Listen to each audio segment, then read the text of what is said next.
Hi and welcome, Lisa here for Trinity Stamps. Thanks for joining me for another card video. So today I'm sharing another coffee themed card with you. Now, just like the last card I created, my supplies are still very limited on the coffee themed products, but I didn't let that stop me. I managed to squeeze one more out, and I'm going to share the process with you now.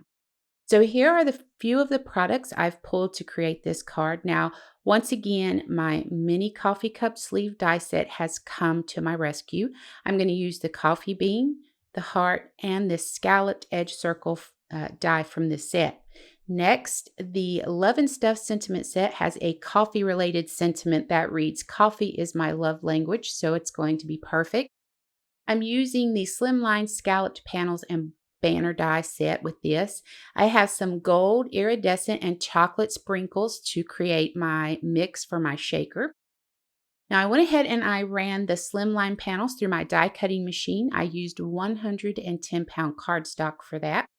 Then I used this round scalloped edge die from that mini coffee cup sleeve set, and I cut 3 windows out of my smallest panel. So on the smaller panel, I'm going to go ahead and do some ink blending with Distress Oxide inks in the colors Ground Espresso, Tea Dye, and Antique Linen. Now I'm starting with the Ground Espresso here on the bottom, and I'm just going to work it about a third of the way up. And then I'm going to come in with that tea dye and blend that in, and then the antique linen to finish off the top. Now I picked these colors because they remind me of like a coffee drink with a frothy top on it. Now I just went ahead and spritzed the panel with some sheer shimmer spray in gold. Now I'm going to go ahead and ink blend this little piece of cardstock with that same color combo so I can do some die cutting. I'm going to run the coffee bean and the heart through my die cut machine. Now I ended up cutting 2 pieces to create 2 coffee beans for our card. So I'm going to go ahead and add some double-sided adhesive to the back of this panel so we can start putting the card together.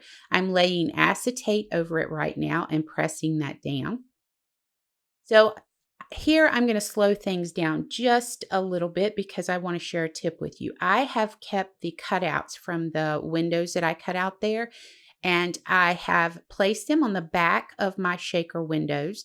Now, the static from the acetate usually holds these in place for me. I place some repositionable tape on the back side of these.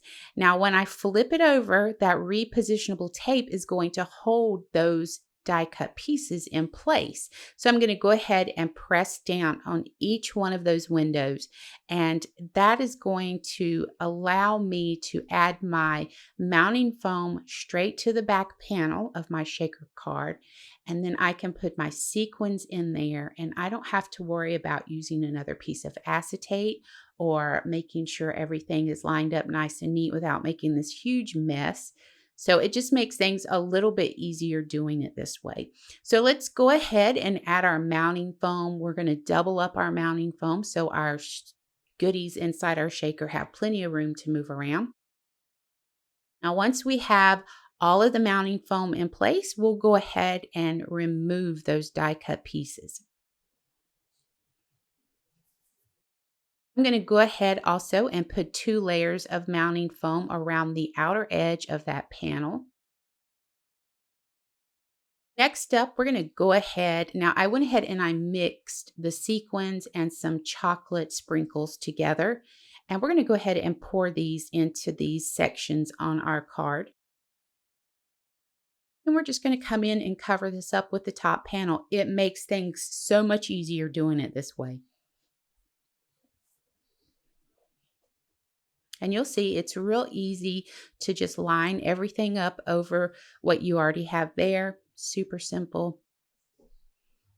I absolutely love creating shaker cards like this because it really does make things a lot easier. Okay, so now that we have everything done, we know our shaker is together and nothing's flying out. We're going to go ahead and use some little round foam adhesives to add the coffee beans that we die cut and put together, and that heart in the center of each window. Now, I did 2 coffee beans in the first window and then the heart in the second window. And I went ahead now, I'm going to stamp my sentiment using VersaFine Clair Pinecone ink. I'm going to trim it with my paper trimmer. Then I'm actually going to take it over to the die cut machine and run it through with the same die cut that I cut that top panel with. I'm going to show you how I do that. So I have it laid there. I'm going to grab the die cut for this and lay it over it. Use a little piece of Post-it tape to hold all of this together till I get it over to the machine. When I bring it back, you can see the edge of my sentiment is now scalloped and even has this stitching. So when we put it on our card base, it's going to line up perfectly with the edge of our top panel there. And that's something that I do. You don't have to do that. You can skip that step completely. Okay, so some liquid adhesive to the back of our shaker panel, and then we're going to place that on a piece, a card base. This is Nina Desert Storm, and it's 4 inches by 9 inches long. We're just going to center this up on the card base, and then I do believe we're just about done. I do think that's going to bring us to the end of this video. So it's real simple. Thanks for joining me today. I hope you'll click the subscribe button and ring the bell to be notified of new content to the channel. Now, for more information about the products I used, please head over to the Trinity website, and I hope you have an amazing day.